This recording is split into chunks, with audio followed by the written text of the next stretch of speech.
Sa mundo ng palakasan, odds betting sa pagitan ni WBO Flyweight Champion Brian Viloria at Mexican fighter Tyson Marquez nagpapatuloy. Ang detalye mula kay Flor Perez. Eksaktong 9 na araw bago ang salpukan, unti-unti nang lumalayo sa odds betting si WBO Flyweight Champion Brian Viloria.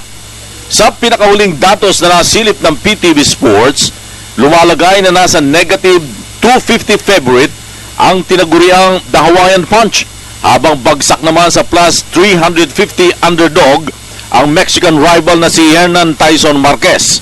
Ang ibig sabihin nito, ang pustang $250 para kay Viloria ay kakabigla $100, habang ang tayang $100 naman para kay Marquez ay tatabo ng $350.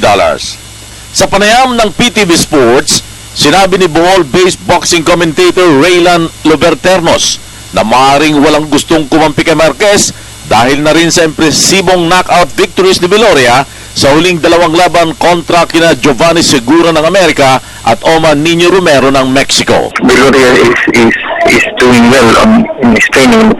I think it will improve in favor of Viloria pa rin.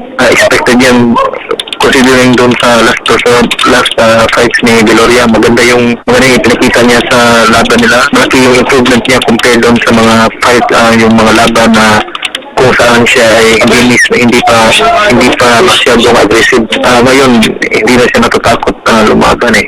Ang title unification bout ni Viloria at Marquez ay mangyayari sa Los Angeles Sports Arena sa susunod na linggo.